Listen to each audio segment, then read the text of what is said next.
Hello students, this is Sunil sir from Sardana Tutorials. Welcome to all my students. आज हम लोग SSC CHSL का paper discuss करने वाले हैं और ये जो पेपर आज हम अभी तुरंत डिस्कस करने वाले हैं ये 2019 का पेपर है जो कि 1 जुलाई को हुआ था। 1 जुलाई को हुआ था ये एग्ज़ाम। कब? 1 जुलाई। 1 जुलाई।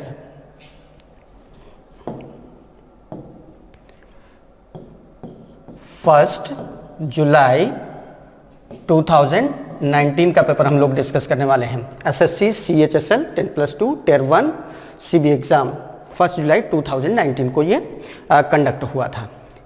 तो इस तरीके से हम लोग पेपर को बहुत डिटेल में एक एक चीज़ बहुत बारीकी से यहाँ पर सीखते हुए आगे चलेंगे। और आप लोगों से विशेष हमको ये कहना है कि देखिए एसएससी एक ऐसा एग्ज़ाम है स्टूडेंट्स जहाँ पर काफ़ी हद तक चीज़ें रिपीट होती हैं।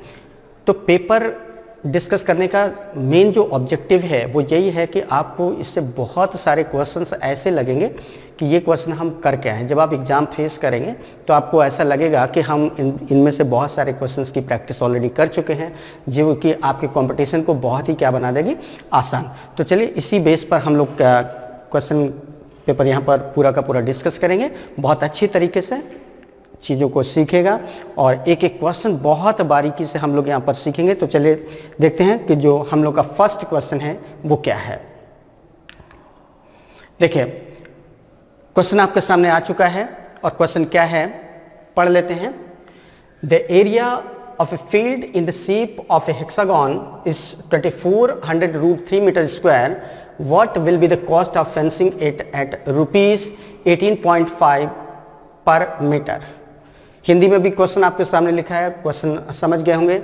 एक खटभुजाकार क्षेत्र का क्षेत्रफल, क्षेत्र मतलब खेत से है यहाँ पर, खटभुजाकार क्षेत्र का मतलब खेत से, इसका मतलब क्या है बच्चों, खेत से। जनरली इसको क्या लिख दिया जाता है, खेत का क्षेत्रफल 2400√3 मीटर स्क्वायर है।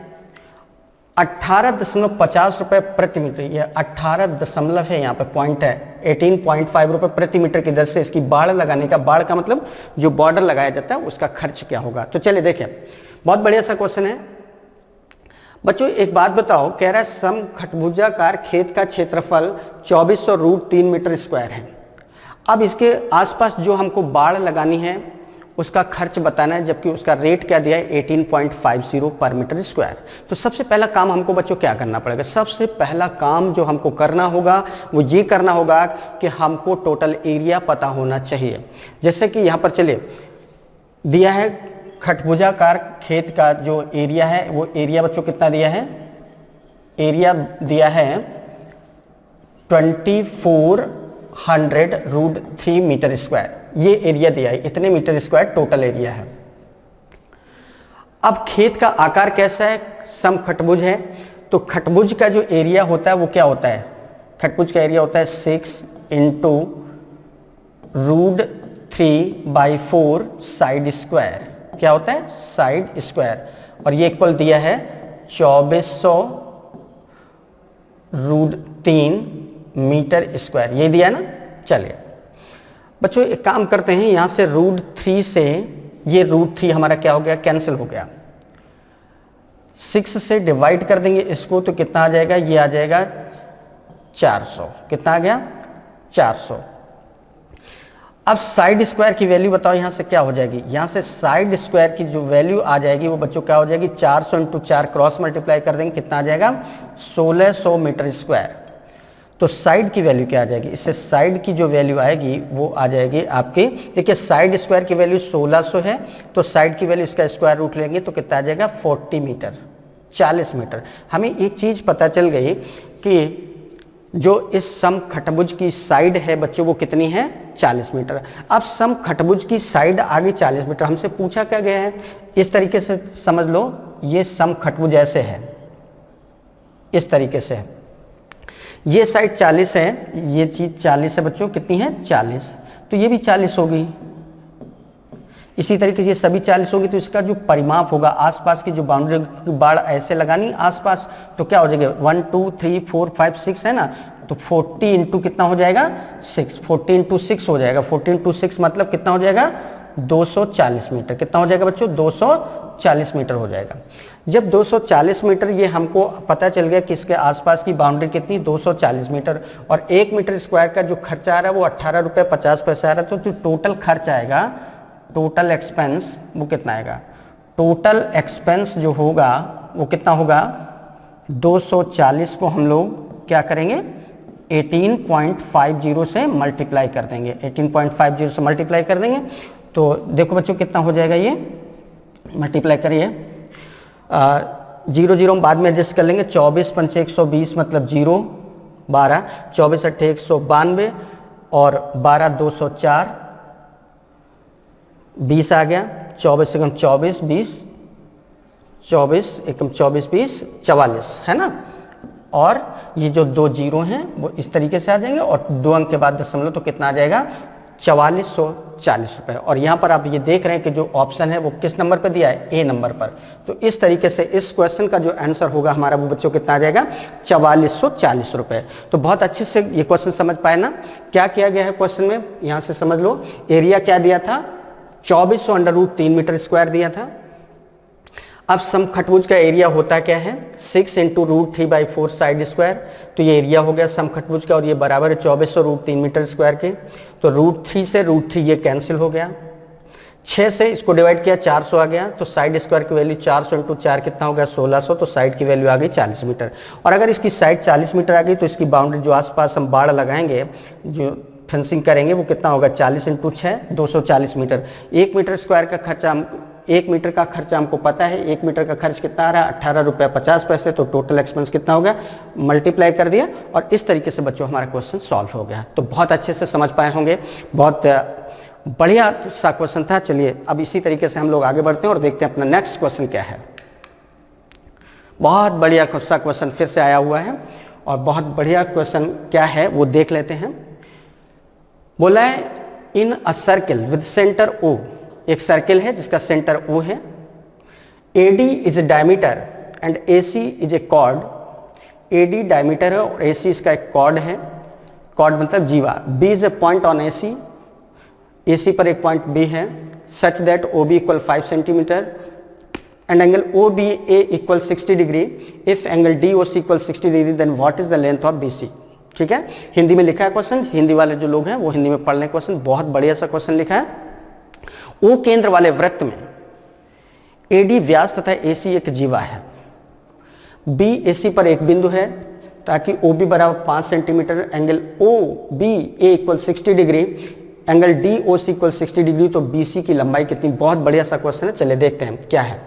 चलिए एक वृत्त बनाते हैं हम लोग और उस वृत्त का बच्चों जो केंद्र है वो क्या है O है। इस वृत्त का केंद्र क्या है O, इस वृत्त का केंद्र क्या आ गया O, ये आ गया आपका O। ठीक है,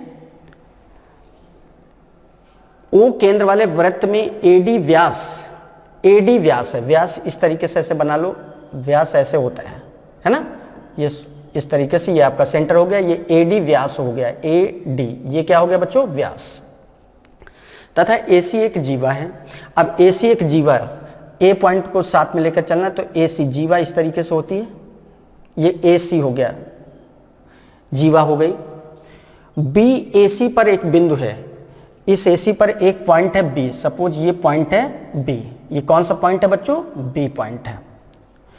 AC पर एक बिंदु ताकि OB बराबर 5 सेंटीमीटर, OB मतलब ये जो चीज है ये कितना है 5 सेंटीमीटर, ये बच्चों कितना है 5 सेंटीमीटर। क्लियर है।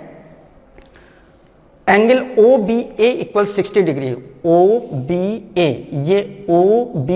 ये एंगल जो है ये कितना दिया है 60 डिग्री, OBA ये एंगल कितना दिया है 60 डिग्री, ये एंगल आ गया बच्चों आपका 60 डिग्री आ गया। ठीक, यदि DOC इक्वल 60 डिग्री, DOC अब ये एंगल DOC, एंगल DOC ये कितना दिया है 60 डिग्री, DOC ये एंगल इस तरीके से ये कितना दिया है 60 डिग्री, ये भी 60 डिग्री हो गया। चलिए कोई बात नहीं। 60 डिग्री है, ये 60 डिग्री, ठीक। तो BC की लंबाई कितनी है? BC की लंबाई, इसकी लंबाई हमको बतानी, BC कितना है। चलिए देखते हैं, सॉल्व करें क्वेश्चन। जो भी डेटा हमारा बच्चे यहाँ पर दिया था, क्वेश्चन में जो डेटा दिया था उसके अकॉर्डिंग हमने यहाँ पर ये फिगर ड्रॉ कर लिया है और इस फिगर को अब सॉल्व हमें करना है। तो चलिए सॉल्व करते हैं, देखते हैं क्या है। देखो बच्चों, किसी भी अगर हम इसको इस तरीके से देखें, इसको C से D को मिला देते हैं, C से D को मिला दिया। अब ये क्या है? एक ट्रायंगल, ट्रायंगल में तीनों एंगल्स का सम क्या होता है बच्चों? 180 होता है। उसमें से अगर ये एंगल 60 डिग्री दिया तो इस एंगल और इस एंगल का सम क्या बचा होगा? 120 डिग्री। मतलब ये वाला एंगल और ये वाला एंगल, इन दोनों का सम क्या बचा होगा? 120। अब उसमें देखो, ये साइड और ये साइड बराबर है। क्यों? क्योंकि ये भी वृत्त की त्रिज्या है और ये भी वृत्त की क्या है? त्रिज्या है। किसी भी सर्किल की सभी रेडियस क्या होती है? सेम होती है। तो अगर ये जितनी है उतनी ये होगी। अब इस ट्रायंगल की हम बात कर रहे हैं, इस ट्रायंगल में ये साइड और ये साइड दो साइड्स इक्वल हैं। जब दो साइड्स इक्वल हैं तो दोनों एंगल्स भी इक्वल होंगे और इन दोनों का सम कितना था? कितना था बच्चों? 120। उसमें से दोनों बराबर हैं। क्यों? क्योंकि साइड बराबर है तो एंगल भी बराबर होंगे। मतलब ये एंगल भी 60 डिग्री होगा और ये एंगल भी क्या होगा? 60 डिग्री। तो ये पता चल गया कि ये एंगल हमारा क्या है? 60 डिग्री। अब ये 60 ये पता चल चुका है। अब देखते हैं आगे, इधर देखते हैं। ये बच्चों डायमीटर था और इस तरीके से ये ट्रायंगल जो बन रहा है, अर्धवृत्त पर बना कोण समकोण होता है। ये अर्धवृत्त हो गया, डायमीटर के ऊपर आधा वृत्त बनता है, डायमीटर के नीचे आधा वृत्त बनता है। तो ये आधा वृत्त अर्धवृत्त बना कोण क्या होता है? 90 डिग्री। तो यहां से यहां तक ये कितना बना होगा? 90 डिग्री। यहां से यहां तक ये कितना रहा होगा बच्चों? 90 डिग्री। जिसमें 60 ये है तो इतना कितना बचा? 30 डिग्री। ये कितना बचा? 30 डिग्री बचा ना। और अगर ये 30 डिग्री है, ये कितना है? 30 डिग्री है। तो बताओ ये कितना रहा होगा? ये कितना रहा होगा? देखो ये 30 है और ये इधर 60 दिया था। तो इससे हमको बताना था, BC की लंबाई बतानी थी। तो BC की लंबाई कैसे आएगी? तो ध्यान दो, ये 30 है और इधर ये वृत्त की क्या है? त्रिज्या है। ये भी वृत्त की त्रिज्या। तो अगर ये एंगल कितना है? 30, तो ये एंगल भी कितना होगा? 30 होगा। क्यों? क्योंकि ये जो वृत्त की त्रिज्या, ये भी वृत्त की त्रिज्या। तो ये एंगल अगर 30 है तो ये भी क्या होगा? 30 इस एंगल में। तो 60 60 30 90 हो गया। 60 30 90। तो ये एंगल कितना बचा होगा? 60 30 90। त्रिभुज में तीनों कोणों का योग क्या होता है? 90। 180। तो 60 30 90। तो ये कितना बचा होगा? 90 डिग्री। और अगर ये 90 डिग्री है, ठीक है, ये 30 है ना, तो बच्चों ये एंगल कितना बचा होगा? बोलो भाई। 30 30 60 120 हो गया।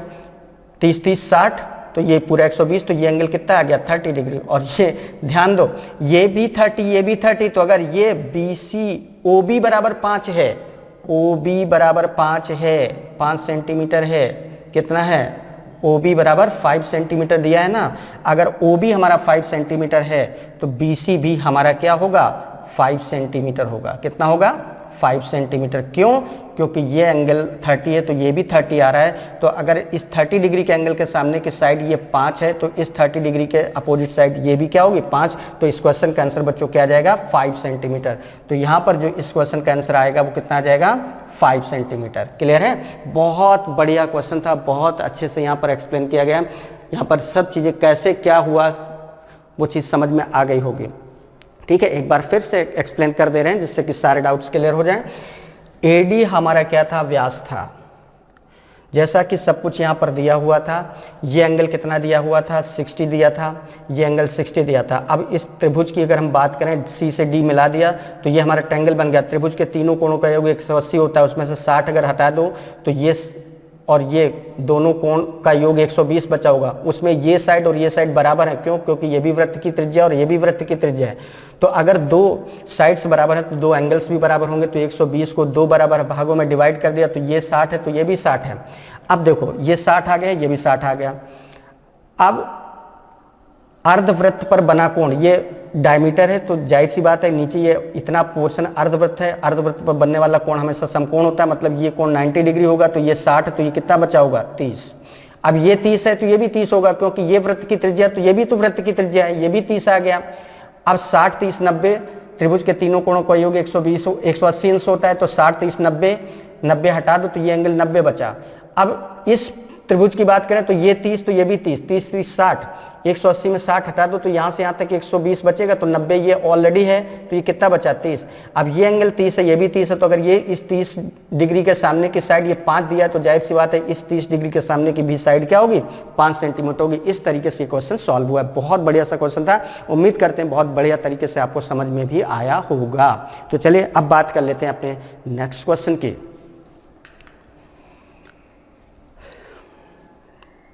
DI का क्वेश्चन है, बहुत अच्छा क्वेश्चन है, ये पढ़ लेते हैं पहले क्या है। The given bar graph represents the number of different types of vehicles इन लाख्स, लाख में दिया है, exported by company during 2014 and 2015। दिया गया दंड आरेख 2014 तथा 2015 के दौरान एक कंपनी द्वारा विभिन्न प्रकार के वाहनों के निर्यात को दर्शाता है।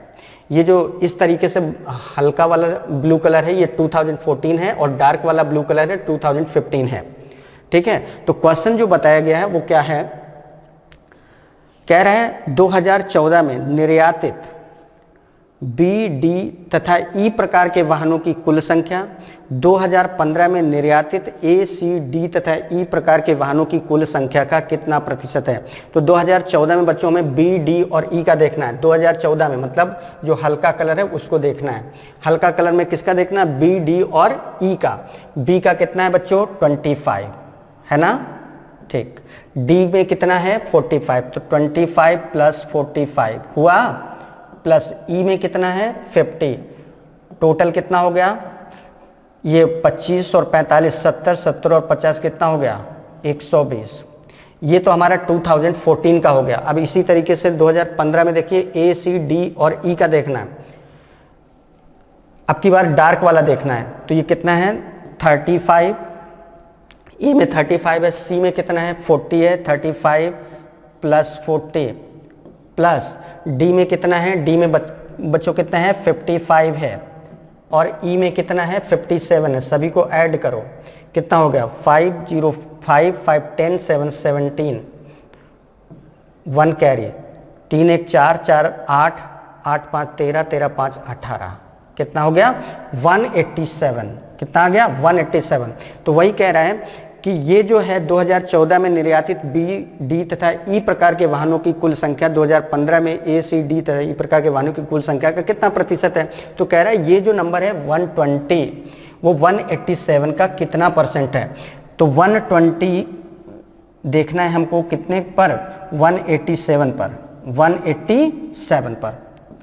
तो 120 अपॉन जिसके बेस पे निकालना होता है वो चीज़ हमेशा नीचे रहती है। तो 187 इंटू क्या कर देंगे 100, इसको सॉल्व करेंगे तो कितना आ जाएगा, ये हो जाएगा आपका 187 से डिवाइड करना है 120 और ये 0 है ना, तो कितना हो जाएगा 187 और इधर 18 छक्का 108, 6 टाइम तो जाएगा 6 सत्ते 42, 2 18 छक्का 108 और 4 112 है ना, 1122।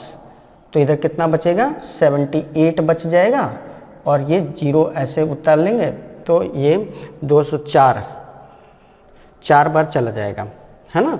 तो ये 4 बार चला जाएगा तो 4 सत्ते 28 मीन्स 64 के आसपास वाला जो आंसर होगा, 64 के आसपास वाला आंसर आप देख रहे हैं यही वाला है।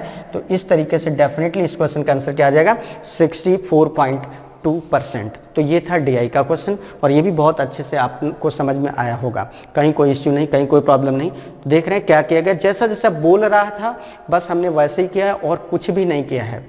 तो उम्मीद करते हैं कि बहुत अच्छे बहुत बेहतर तरीके से आपको एक एक चीज़ यहाँ पे समझ में आ रही होगी, कहीं कोई इश्यू नहीं। बहुत अच्छा क्वेश्चन था और समझ गए होंगे। तो चलिए अब बात कर लेते हैं अपने नेक्स्ट क्वेश्चन की। बहुत बढ़िया क्वेश्चन, टाइम एंड वर्क का क्वेश्चन है। पढ़ते हैं क्वेश्चन क्या है। A and B can complete a task in 25 days. A और बी किसी काम को 25 दिन में करते हैं। B alone can complete 33 1/3% of the same task in 15 days. In how many days can A alone complete 4/15 of the same task. A और B किसी काम को कितने दिन में करते हैं बच्चों? 25 दिन में। जबकि बी अकेला उसी काम का 33 1/3% काम करता है कितने दिन में? 15 दिन में। तो ए अकेले उस काम का 4/15वां भाग कितने दिनों में कर सकता है? बहुत बढ़िया सा क्वेश्चन है। चलिए सॉल्व करते हैं, देखते हैं क्या है। देखो बच्चों, ए और बी दोनों मिलकर काम को कितने दिन में कर रहे हैं? ए और बी दोनों मिलकर काम को कर रहे हैं 25 डेज में, है ना। फिर कह रहा है बी जो है वो 33 1/3%, 33 1/3% का अगर हम फ्रैक्शन में बोले तो 1/3 होता है कि नहीं? 33 1/3% को फ्रैक्शन में क्या बोलते हैं? 1/3। मतलब वो ये बोल रहा है कि बी जो है वो 1/3 काम करता है कितने दिन में? 1/3 काम कर रहा है कितने दिन में? 15 दिन में। बच्चों अगर 1/3 काम कर रहा है 15 डेज में, 1/3 काम 15 डेज में कर रहा है, तो बी जो है वो टोटल काम कितने दिन में करेगा? बी जो है टोटल वर्क करेगा 15 3 जा 45 डेज में, है ना। 45 डेज में। कितने दिन में करेगा? 45 डेज में। ए और बी मिलकर करते हैं 25 दिन में, जबकि बी करता है 45 डेज में। तो देखो ए और बी कर रहे हैं बच्चों कितने दिन में? 25 डेज में। अकेले बी कितने दिन में कर रहे हैं? 45 डेज में। तो इन दोनों नंबर्स का एलसीएम बताओ कितना होगा? इन दोनों नंबर्स का जो एलसीएम होगा वो होगा 225। कितना होगा? 225। और 225 एलसीएम जो होता है इसको क्या हम लोग बोलते हैं? Total work. इसको क्या बोलते हैं? Total work. क्या बोलते हैं? टोटल वर्क, है ना। तो ये हमारा टोटल वर्क हो गया। मीन्स ए और बी 25 दिन में 225 काम करते हैं। इट मीन्स एक दिन में कितना काम करेंगे? 25 × 9 225 होता है, एक दिन में 9 काम करेंगे। और ये 45 दिन में 225 काम करता है, तो 45 से 225 को डिवाइड करेंगे तो 5 आएगा। मतलब बी एक दिन में कितना काम करता है? 5। जबकि ए और बी दोनों मिलकर एक दिन में कितना काम करते हैं? 9। ये चीज़ पता चल गई बच्चों। ए और बी एक दिन में 9 काम करते हैं, जबकि बी एक दिन में 5 काम करता है। तो जाहिर सी बात है ए एक दिन में कितना काम करेगा? ए एक दिन में कितना काम कर रहा होगा? 4। भाई दोनों मिलकर 9 करते हैं, तो बी उसमें से 5 करता है, 9 में से 5 हटा दो तो ए कितना काम कर रहा होगा? 4। ए 4 काम कर रहा होगा। तो कह रहा है ए अकेले उस काम का 4/15वां भाग। कुल काम है 225, इसका 4/15वां भाग, इसका 4/15 निकालोगे तो कितना आएगा? 15 से डिवाइड करोगे तो ये कितना हो जाएगा? 15, 15 चौको 60। मीन्स अब हमें टोटल काम कितना कराना है? 60। जबकि ए एक दिन में कितना काम कर रहा है? 4। तो कितने दिन लगेंगे? 60 को बस 4 से क्या करना है? डिवाइड कर देना है। तो आंसर क्या आ जाएगा? 15 डेज। तो इस तरीके से इस क्वेश्चन का आंसर बच्चों क्या आ जाएगा? 15 डेज। और 15 डेज ए ऑप्शन में दिया है, तो इस क्वेश्चन का आंसर क्या आ जाएगा? 15 डेज। Got it everyone? बहुत बढ़िया तरीके से एक्सप्लेनेशन हुआ है। फिर से समझ लीजिए, ए और बी किसी काम को करते हैं 25 दिन में,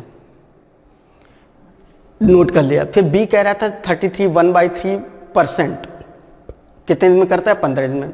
33 1/3% को फ्रैक्शन में हम लोग क्या बोलते? 1/3। मतलब बी 1/3 एक तिहाई काम करता है 15 दिन में, तो बी टोटल काम अगर करे तो कितने दिन लगेगा? अगर आप किसी काम का 1/3 एक तिहाई भाग 15 दिन में करते हैं तो पूरा काम कितने दिन में करेंगे? 15 × 3 45 दिन में। तो ए और बी कर रहे हैं 25 दिन में, बी अकेले करते हैं 45 दिन में। दोनों नंबर्स का हमने एलसीएम ले लिया। ऐसा करने से, एलसीएम लेने से हमें क्या मिल जाता है? Total work. कुल काम पता चल गया कितना है? 225। कुल काम पता चल गया। ए और बी 25 दिन में काम को खत्म करते हैं, मतलब 225 काम कितने दिन में करते हैं? 25 दिन में। तो एक दिन में कितना काम करेंगे? 25 से डिवाइड कर देंगे, 9 आ जाएगा। फिर बी अकेले काम करता है तो 45 दिन में काम कर पाता है, 45 से डिवाइड कर देंगे तो 5 आ जाएगा। मतलब बी एक दिन में 5 काम करता है, जबकि जो ए के साथ बी मिलकर काम करते हैं, ए और बी मिलकर काम करते हैं तो 9 काम करते हैं। 9 में से 5 अगर बी करता है तो ए के हिस्से में कितना आया होगा? 4। मतलब ए एक दिन में कितना काम करता है? 4। जब हमें ये पता चल गया कि ए एक दिन में इतना काम करता है तो हम निकाल सकते हैं जो भी निकालना। तो क्वेश्चन में ये पूछा गया था पूरे काम का 4/15वां भाग। पूरा काम हमारा क्या था? 225, तो इसका 4/15वां भाग 4/15 निकाल लिया, 15 से डिवाइड किया, 15 15 चौको 60। तो 225 का 4/15वां भाग अगर निकालेंगे तो कितना आ जाएगा? 60। 60 काम करवाना है किससे, ए से। एक दिन में कितना काम कर रहा है, 4, तो कितने दिन लगेंगे, 15 दिन। तो इस तरीके से बच्चों ये क्वेश्चन सॉल्व हुआ। कहीं कोई इश्यू, कहीं कोई प्रॉब्लम, बहुत बढ़िया सेशन चल रहा है। बस इसी तरीके से देखते रहिए, एक ही क्वेश्चन को पूरा भरपूर तरीके से सीखेगा, कहीं कोई इश्यू नहीं है, कहीं कोई आपको तकलीफ नहीं होगी, जरा सा भी कोई टेंशन लेने की ज़रूरत नहीं है। तो अब चलिए इजाज़त दीजिए, देखते हैं अपना नेक्स्ट क्वेश्चन क्या है। नेक्स्ट क्वेश्चन अपने सामने है, कह रहा है tangents A B and A C are drawn to a circle from a point A such that angle B A C equal 40 degree. A chord CP is drawn parallel to BA, the measure of angle CBP।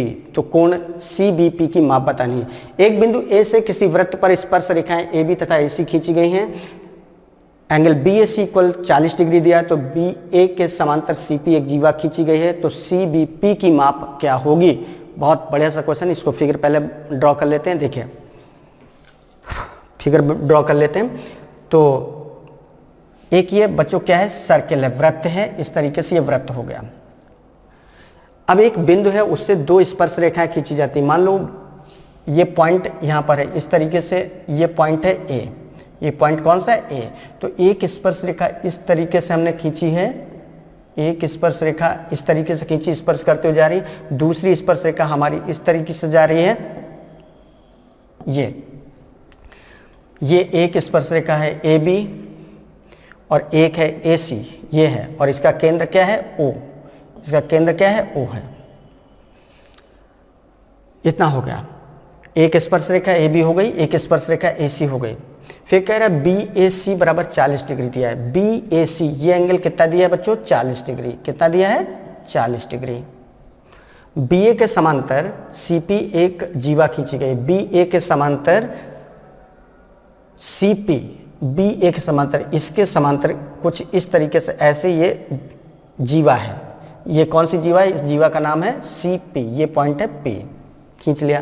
तो कह रहा है सी B P की माप क्या होगी, सी B P. इसको ऐसे मिला देंगे इस तरीके से, है ना। ठीक, चलिए ये हमारा सेंटर है, इसको ऐसे मिला दो इससे, इसको ऐसे मिला दो इससे, ऐसे हो गया। एक बात बताओ, अगर ये 40 डिग्री है और ये आप देख रहे हैं कि ये क्या बन गया, एक चतुर्भुज बन गया। चतुर्भुज में आमने सामने के कोणों का योग क्या होता है, 180 होता है। तो अगर हम एंगल बी ओ सी की बात करें तो एंगल बी ओ सी ये कितना हो जाएगा, इस एंगल का और इस एंगल का सम 180। अगर इस 180 में से हम 40 हटा दें तो ये एंगल आ जाएगा। तो बी ओ सी ये वाला एंगल क्या हो जाएगा, 180 में हमें 40 हटा देना है, तो कितना हो जाएगा बच्चों, 140 डिग्री। कितना आ गया, 140। मतलब ये एंगल आ गया 140 डिग्री। ये एंगल 140 डिग्री आ गया। अब त्रिभुज के तीनों कोणों का योग 180 होता है, तो इसमें तीनों कोणों का योग 180, तो ये कोण और ये कोण देखो 140 अगर हटा दिया जाए 180 में से, ये हटा दो तो इसका और इसका सम कितना, 40 ही तो बचेगा। और 40 में भी ये दोनों बराबर होंगे, क्योंकि ये भी वृत्त की त्रिज्या और ये भी वृत्त की त्रिज्या है, तो दोनों एंगल्स बराबर होंगे। तो 40 को 2 बराबर भागों में डिवाइड करोगे तो ये एंगल कितना आ जाएगा, 20, और ये भी क्या आ जाएगा, 20। ये एंगल 20 आ गया। ठीक है, तो ये एंगल भी 20 पता चल गया, ये भी 20 पता चल गया। अब ये जब 20 है तो हमसे पूछा गया क्या, B C P, C B P पूछा गया, सी बी पी। तो बच्चों अगर ये 20 है ना, ये 20 है, तो सी बी पी ये पूरा एंगल बताना है, सी बी पी ये वाला बताना है ना। तो कितना हो जाएगा, 20 इधर है, क्योंकि वृत्त ये स्पर्श रेखा है और स्पर्श रेखा ये केंद्र पर इस तरीके से मिल रही है, तो ये इसका जस्ट डबल होता है। तो 20 का डबल कितना हो जाएगा, ये वाला एंगल कितना हो जाएगा, 40 डिग्री। 20 इंटू 2 कितना हो जाएगा, 40 डिग्री। तो इस क्वेश्चन का आंसर क्या आ जाएगा बच्चों, 40 डिग्री। तो ये था आपका, इसका जवाब क्या होगा, 40 डिग्री। ये बात समझ में आई। अगर ये एंगल हमारा 20 आ रहा है तो ये वाला जो एंगल है ना, वो कितना होगा, 40 डिग्री। ये कितना हो जाएगा, 40 डिग्री। चाहे ये कह लो कि वृत्त के केंद्र पर जो कोण बनता है वृत्त की परिधि पर बनने वाले कोण का दुगना होता है। तो अगर ये एंगल 20 है तो ये वाला पूरा एंगल कितना हो जाएगा, इसका डबल, तो 40 डिग्री। तो 20 × 40, इस तरीके से इस क्वेश्चन का आंसर क्या आ जाएगा, 40 डिग्री। बहुत बढ़िया सा क्वेश्चन था और देख लो यहाँ पर किस तरीके से किया गया है। फिर से समझ लो, ये एंगल 40 दिया था, जब हमने इसको ऐसे मिलाया तो यहाँ से ये आप देख रहे होंगे चतुर्भुज बन गया, और चतुर्भुज में आमने सामने के मतलब ऐसे ऐसे जो कोण है इनका सम 180 होता है। तो एंगल BOC ये हमें पता चल जाएगा, ये कैसे 180 में ये 40 हटा देंगे तो 140, मतलब ये एंगल 140 आ गया।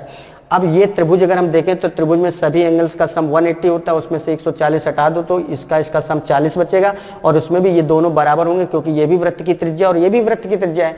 जब वृत्त की त्रिज्या बराबर होती है तो एंगल्स भी बराबर होंगे उस त्रिभुज में, तो ये भी 20 होगा, ये भी 20 होगा, और अगर ये 20 है तो ये एंगल कितना हो जाएगा, डबल हो जाएगा उसका 40, क्योंकि वृत्त के केंद्र पर बना हुआ कोण वृत्त की परिधि पर बनने वाले कोण का दोगुना होता है। भाई इन्हीं पॉइंट को लेकर ये कोण बन रहा है, ये केंद्र पर, और इन्हीं पॉइंट को लेकर वृत्त की परिधि पर ये कोण बन रहा है। तो अगर ये 20 है तो ये पूरा कितना हो जाएगा, 40 हो जाएगा। ठीक है ना। तो इस तरीके से इस क्वेश्चन का आंसर क्या आ जाएगा बच्चों, 40 डिग्री। तो ये था आपका क्वेश्चन। उम्मीद करते हैं ये क्वेश्चन भी बहुत बहुत अच्छे से आपको समझ में आया होगा। चलिए अब इजाजत दीजिए, बढ़ते हैं अपने नेक्स्ट क्वेश्चन की तरफ और देखते हैं नेक्स्ट क्वेश्चन क्या है।